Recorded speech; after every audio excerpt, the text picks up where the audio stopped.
अगले दिन हमें कार्लोस को दिखाया जाता है जो मॉर्निंग में अपना ब्रेकफास्ट कर कर एक स्कूल की बस में बैठ जाता है। वो अपने हाथ में यूएस एकेडमी का ब्रोशर देख रहा था। दूसरी तरफ हमें निकोल अपने घर पर दिखाई जाती है। वो अपनी दवाई लेकर टीवी देख रही थी। टेलीफोन की रिंग बजती है और निकोल की मॉम फोन रिसीव करती है। दूसरी तरफ निकोल के फादर थे। वो दोनों जब बात कर रहे थे तभी निकोल अपने फ्रेंड्स के साथ गाड़ी में स्कूल के लिए निकल जाती है। निकोल और कार्लोस ये एक ही स्कूल में थे और एक दूसरे के क्लासमेट भी थे। एक तरफ कार्लोस एक बहुत ही इंटेलिजेंट स्टूडेंट है और दूसरी तरफ निकोल एक बिगड़ी हुई लड़की थी। नेक्स्ट सीन में हम देखते हैं कि कार्लोस को निकोल एक पेड़ के नीचे दिखी। वो जाकर उससे बात करता है। उससे बात करने के लिए उसके पास जाता है। उसे कुछ बताने की कोशिश कर रहा था पर निकोल उसे भाव नहीं देती। अपने फ्रेंड्स के साथ कार्लोस को चिढ़ाने लगती है। कार्लोस को निकोल का बिहेवियर अच्छा नहीं लगता तो फिर उसे इग्नोर कर वहां से चला जाता है। बाद में उसने उसे इग्नोर करना कंटिन्यू किया था। दूसरे दिन कार्लोस फुटबॉल खेल रहा था।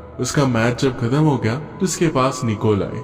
कल उसने उसके साथ जो बिहेव किया था इसके लिए उसे सॉरी कहती है। कार्लोस अब भी उस पर गुस्सा था। उसे कहता है तुम स्कूल आती ही क्यों हो? तुम्हें अगर इसी तरीके से मस्ती करनी है तुम्हें यहाँ आने की कोई भी जरूरत नहीं है। निकोल कहती है कि मुझे भी नहीं पता कि मेरे पेरेंट्स ने मुझे इतने बड़े स्कूल में एडमिशन क्यों कराया है। कार्लोस उसे फिर से पूछता है तुम बीच पर सफाई का काम क्यों कर रही थी? निकोल उसे बताती है कि बीच पर सफाई करने की एक पनिशमेंट थी। अंडर एज ड्रिंकिंग की वजह से मुझे अरेस्ट कर लिया गया था और एक कोर्ट ऑर्डर की वजह से कम्युनिटी सर्विस में सर्व कर रही थी। वो दोनों फिर अच्छी तरीके से बात करने लग गए। इसी में कार्लोस निकोल को माफ कर देता है। इसके बाद उन दोनों में दोस्ती हो जाती है। अगले दिन निकोल और मैडी कार्लोस की फुटबॉल मैच देखने के लिए जाती है। कार्लोस अपने फुटबॉल मैच में एक बहुत ही अच्छा परफॉर्मेंस देता है। मैच को अपने अच्छे स्किल्स की वजह से जीता देता है। मैच के बाद मैडी के साथ उसके घर पर जाने का उन्होंने डिसाइड किया। कार में नाचते घूमते वो घर की तरफ जाने लग जाते हैं। निकोल फ्रंट सीट से उठकर बैक सीट पर कार्लोस के पास आ जाती है।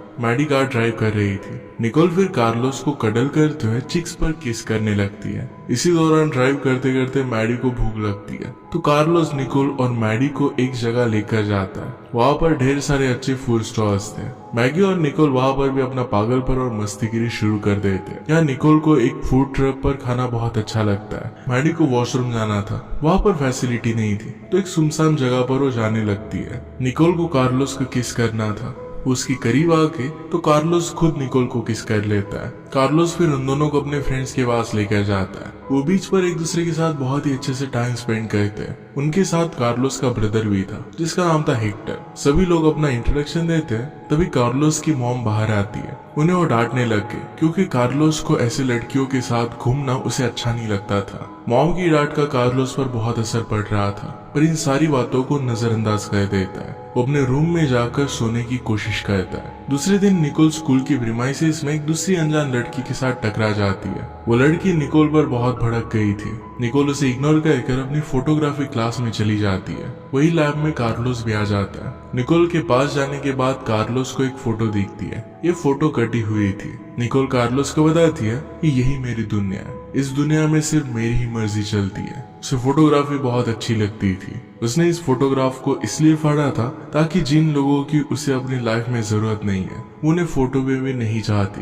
यहाँ पर वो दोनों बहुत बात करते हैं और एक दूसरे को करीब से जानते हैं। वो फिर से किस करते हैं। दूसरे दिन निकोल कार्लोस को अपने घर पर बुलाती है। वहाँ पर वो दोनों इंटीमेट होने लगते हैं। बाद में उन्हें निकोल के घर की खिड़की के बाहर एक अनजान आदमी का पता चलता है। कार्लोस छिपने की कोशिश करता है तभी निकोल उसे बताती है कि अनजान आदमी मेरे फादर ही है। मैं क्या करती हूँ इससे उन्हें कोई भी फर्क नहीं पड़ता। निकोल और कार्लोस फिर और एक बार करीब आने लग गए। वो इंटीमेट होने की कोशिश करने लगते हैं लेकिन कार्लोस को निकोल के फादर के वहाँ पर होना ये बात वो भूल नहीं पा रहा था। निकोल समझ जाती है कि कार्लोस जरा अनकंफर्टेबल है और उसे फोर्स नहीं करती। फिर से वो साथ में बैठ गए। कमरे से बाहर निकलते ही निकोल को अपनी स्टेप सिस्टर मॉर्गन मिलती है। निकोल मॉर्गन को उठाकर उसके साथ खेलने लगती है पर ये बात मॉर्गन की अच्छी नहीं लगती। वो मॉर्गन को निकोल के हाथ से छुड़ाकर दूर लेकर जाती है। इसके बाद निकोल के फादर ने कार्लोस के साथ हैंडशेक किया। उनकी बातचीत होने लग गई। वो कार्लोस से उसकी फ्यूचर प्लान के बारे में पूछते हैं। यही बातें निकोल सुन रही थी। निकोल अपने फादर को कार्लोस से बात करने के लिए मना करती है। कार्लोस कहता है कि तुम्हारे फादर है, मैं उनसे बात कर सकता हूँ। अपने फ्यूचर के बारे में बताते हुए कहता है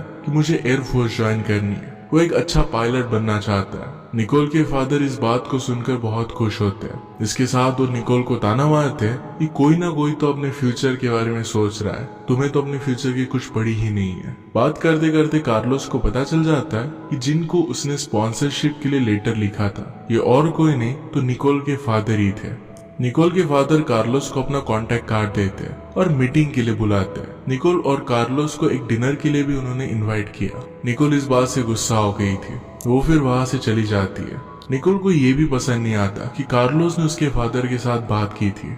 वो सारा गुस्सा कार्लोस पर उतारने लग गई थी। निकोल का गुस्सा देखकर कार्लोस ये कहता है कि तुमने मुझे बताया क्यों नहीं कि तुम्हारे फादर को ही मैं स्पॉन्सरशिप के लेटर लिखता हूँ, मुझे बिना किसी स्ट्रगल की स्पॉन्सरशिप मिल जाती। निकोल को अब लगा कि कार्लोस ने उसके साथ फ्रेंडशिप सिर्फ स्पॉन्सरशिप पाने के लिए की थी। इस बात से निकोल कार्लोस पर बुरी तरीके से चिढ़ जाती है। वो ये बात उससे पूछ लेती है कि क्या तुमने सिर्फ स्पॉन्सरशिप पाने के लिए मुझसे दोस्ती की थी। कार्लोस को अपनी गलती रियलाइज हुई, उसे पता चला कि वो कितना सेल्फिश हो गया था। कार्लोस फिर निकोल को सॉरी कहता है, वो दोनों फिर से करीब आ जाते हैं। नेक्स्ट सैटरडे निकोल कार्लोस को एक एयरपोर्ट पर लेकर जाती है। वहाँ वो कार्लोस को एक प्राइवेट जेट उड़ाने के लिए लेकर गई थी। ये कार्लोस के लिए एक बहुत बड़ा सरप्राइज था। वहाँ पर 2 पायलट्स थे, तो एक पायलट की जगह कार्लोस को भी वो प्लेन उड़ाने देते हैं। इस बात से कार्लोस बहुत खुश था। इसके बाद वो निकोल के घर पर आ जाते हैं। उन पर इस बार कोई भी नजर नहीं रख रहा था तो इंटीमेट होने लग गए। देखते देखते वो दोनों एक दूसरे के बहुत करीब आने लग गए थे। निकोल हमेशा अपने सारे मूवमेंट्स कैप्चर करती रहती थी। वो हमेशा इन पलों को अपने साथ रखना चाहती थी। एक दिन कार्लोस को अपने ओल्ड फ्रेंड्स मिलते हैं। बातों बातों में एक दूसरे का वो मजाक उड़ाने लग गए। इसी बीच कार्लोस और उसके फ्रेंड में झगड़ा हो जाता है। इस बात से गुस्सा होकर कार्लोस अपने घर पर आ गया। वो कुछ दिनों से अपने घर पर लापरवाह बर्ताव कर रहा था। उसकी मॉम में नोटिस करती है और उसे बहुत कुछ कहती है। कार्लोस फिर से गुस्सा हो जाता है। मॉम कहती है कि मैंने तुम्हारे लिए बहुत कुछ सैक्रिफाइस किया है और तुम इस तरीके से बिहेव कर अपना सारा फ्यूचर बर्बाद नहीं कर सकते। वो कहता है कि तुम्हें मेरे लिए सैक्रिफाइस करने की कोई भी जरूरत नहीं है। वो जिस तरीके से बात कर रहा था ये देखकर उसका बड़ा ब्रदर हेक्टर उसे समझाने लगता है। वो कहता है कि तुम्हें माँ से इस तरीके से बात नहीं करना चाहिए। वो तुम्हारे लिए हमेशा पूरे दिन तक काम करती रहती है। तुम्हारे पास अपने लाइफ को अच्छा बनाने के लिए एक बहुत ही अच्छा चांस है। सिर्फ एक लड़की की वजह से तुम्हें इसे गंवाना नहीं चाहिए। ये सब बात करते करते कार्लोस और हेक्टर के बीच में भी फाइट हो गई थी। दूसरे दिन कार्लोस निकोल के साथ बीच पर था। उसे याद आता है कि निकोल के फादर ने कार्लोस को मीटिंग के लिए बुलाया था। निकोल के साथ टाइम स्पेंड करते हुए इसके बारे में वो भूल गया था और ये मीटिंग उसने मिस कर दी थी। शाम को निकोल और कार्लोस फैमिली के साथ अपने फ्रेंड की सिस्टर की बर्थडे पार्टी पर जाते हैं। वहाँ किसी बात की वजह से कार्लोस की मदर कार्लोस को फिर से भला बुरा कह देती है। इससे कार्लोस का मूड खराब हो जाता है। ये ठीक करने के लिए थोड़े टाइम के लिए वो निकोल को अकेला छोड़कर कहीं पर चला जाता है। निकोल भी पार्टी को छोड़कर बाहर आ जाती है। गाड़ी स्टार्ट कर वो भी निकल गई। एक दूसरी जगह पर पहुंचकर वो कार्लोस को कॉल करती है। कार्लोस निकोल से पूछता है कि इस तरीके से पार्टी को बीच में छोड़कर तुम यहाँ पर क्यों आ गए। निकोल बताती है कि वहाँ पर फैमिली पार्टी में मुझे अनकंफर्टेबल लग रहा था। निकोल अपने फीलिंग्स को एक्सप्लेन करते हुए बताती है कि उसे अपने आप पर घिन आ रही है। वो बातों बातों में अपने प्यार का इजहार करती है। उसे पता था कि कार्लोस भी उससे प्यार करता है। उसे कुछ भी बोलने की जरूरत नहीं थी। इसके बाद एक दिन कार्लोस निकोल के फादर से मिलने के लिए गया। वो बात कर रहे थे तो निकोल के फादर पूछते कि तुम मीटिंग के लिए आए क्यों नहीं थे। कार्लोस कहता है कि मैं स्कूल की बस में नहीं चढ़ पाया था और इसी वजह से मैं लेट हो गया था। निकोल के फादर ने पूछा कि क्या तुम यहाँ पर मुझसे मिलने के लिए आ रहे हो। इसके बारे में उस दिन तुमने किसी से बात की थी। मेरे सेक्रेटरी को तो तुमने कॉल किया ही होगा। कार्लोस इस पर झूठ कहता है और उसने हाँ कह दिया। निकोल के फादर ने फिर सेक्रेटरी को बुलाया। सेक्रेटरी साफ साफ मना कर देती है कि उसे कार्लोस का कॉल नहीं आया था। निकोल के फादर को कार्लोस का झूठ अच्छा नहीं लगता। वो कहते हैं कि तुम निकोल के साथ रहकर अपनी गलतियों पर पर्दा डाल रहे हो। वो कहते हैं कि निकोल सुसाइडल है, उसे किसी भी चीज से फर्क नहीं पड़ता। उसका बिहेवियर भी एक रीजन था कि निकोल की मदर ने सुसाइड कर ली थी। निकोल की मदर ने जब से सुसाइड की तभी से वो इस तरीके से बिहेव करने लग गए। निकोल ने बहुत बार सुसाइड करने का ट्राई किया था। ये सब बताकर निकोल के फादर कार्लोस को एक डील देते हैं। उन्होंने कहा कि मैं तुम्हें पूरी स्कॉलरशिप दूंगा, तुम्हें सिर्फ निकोल से दूर रहना है। दूसरे दिन निकोल और कार्लोस स्कूल में मिलते हैं। निकोल को उस बात का पता चल गया था। वो कार्लोस से माफी मांगने लगती है। वो कार्लोस से पूछती है कि मेरे फादर ने तुम्हें ऐसा कहा क्या। कार्लोस सारी बातें निकोल को बता देता है। कार्लोस ने कहा कि जो तुम्हारे फादर ने कहा मैं सब कुछ वैसा ही करूंगा। ये सुनकर निकोल वहां से रोते हुए चली जाती है। कार्लोस निकोल को बहुत मिस कर रहा था। वो उसे कॉल लगाता है पर बैकग्राउंड में पार्टी चलने की आवाज आ रही थी। वो डायरेक्टली पार्टी में चला गया और निकोल को ढूंढने लगता है। निकोल हॉट पूल में बात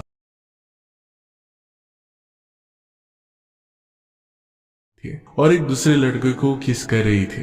कार्लोस जबरदस्ती निकोल को वहां से गाड़ी में बिठा कर लेकर जाता है। रास्ते में उन्हें पुलिस रोक लेते हैं। निकोल की हालत बहुत खराब थी। वो कार्लोस को रुकने के लिए कहती है और रुकते ही पुलिस के साथ वो लड़ने लग गई। निकोल को पुलिस फिर उसके फादर के पास लेकर आते हैं। फादर उसे बहुत समझाने की कोशिश करते हैं। निकोल की स्टेप मदर उनसे कहती है कि निकोल की इस बर्ताव को हमें कब तक सहना पड़ेगा। पीछे पीछे कार्लोस भी निकोल के घर पर पहुंचता है। वो माहौल को शांत करने की कोशिश करता है। निकोल के फादर कार्लोस को भी यहाँ से जाने के लिए कहते हैं। निकोल इस बात से बहुत गुस्सा हो जाती है। उनसे पूछती है कि आप हमें जुदा करने की क्यों कोशिश कर रहे हो। मैं कार्लोस से प्यार करती हूँ। क्या प्यार करने का राइट मेरे पास नहीं है। वो रोने लगती है। सब उसे छोड़कर अपने रास्ते निकल जाते हैं। नेक्स्ट डे कार्लोस निकोल को स्कूल में ढूंढने लगता है मगर वो कहीं पर भी नजर नहीं आती। जब वो अपने एग्जाम दे रहा था तो खिड़की में देखने पर उसे निकोल दिखी। कार्लोस एग्जाम को बीच में ही छोड़कर चला जाता है। वो जाकर उसे फोटोग्राफी लैब में मिलता है। वो बात करते हैं तो निकोल कार्लोस को कहती है कि मेरे फादर मुझे कहीं और जगह पर लेकर जाने वाले हैं। कल रात जो भी हुआ था इसके लिए निकोल कार्लोस से माफी मांगती है। कार्लोस कहता है कि हमें कहीं और जाना चाहिए। निकोल कहती है कि तुम्हारे एग्जाम चल रहे हैं। कार्लोस ने कहा कि मुझे कुछ भी फर्क नहीं पड़ता, ना इस एग्जाम से, ना इस स्कूल से, ना तुम्हारे फादर से। मैं सिर्फ तुमसे प्यार करता हूँ और तुम्हारे साथ ही रहना चाहता हूँ। वो दोनों फिर स्कूल के पीछे के डोर से निकल जाते हैं। एक होटल में जाकर एक दूसरे के साथ बहुत अच्छा टाइम स्पेंड करते हैं। वो दोनों इंटीमेट हुए। इसके बाद निकोल अपनी पर्सनल डायरी में कार्लोस को अपने लेटर्स दिखाती है। ये सुसाइड नोट्स थे। निकोल उसे अपनी मदर के बारे में कहती है। उसने कहा कि मेरे फादर को हमेशा लगता रहता है कि मैं भी अपनी मदर की तरह सुसाइड ना कर लूं। कार्लोस निकोल को समझाता है कि तुम्हारे फादर भी तुमसे बहुत प्यार करते हैं। उन्हें सिर्फ पता नहीं कि तुम्हें कैसे कंट्रोल किया जाए। तुम्हारे एज को सीरियसली नहीं लेते। अगर उन्हें अच्छे से समझाया जाए तो समझ सकते हैं। रात में बैल्कनी में निकोल सोच रही थी। कार्लोस उसके पास आकर पूछता है कितनी गहराई से तुम सोच क्या रही हो। निकोल कहती है कि मुझे हमेशा तुम्हारे साथ रहना है। मुझे अपने आप में अब चेंजेस करने पड़ेंगे, इम्प्रूव होना पड़ेगा। जिस तरीके से मैं सोचती थी वैसा अब मुझे नहीं सोचना है। उसे लाइफ के लिए पॉजिटिव बनना है। कार्लोस निकोल की इस जर्नी में उसे साथ देने का वादा करता है। नेक्स्ट डे निकोल अपने फादर के पास जाती है। उनसे कहती है कि आप जो कहोगे मैं वही करूंगी। वो अब खुद में इम्प्रूवमेंट लाना चाहती थी। वो ये भी कहती है कि मुझे पता है मैं आपको मॉम की याद दिलाती हूँ पर मैं ऐसा कुछ भी करने नहीं वाली। निकोल ने कहा कि मैंने बहुत सारी चीजें की है जो लोग समझ नहीं पाएंगे पर आपने हमेशा मुझसे प्यार किया है।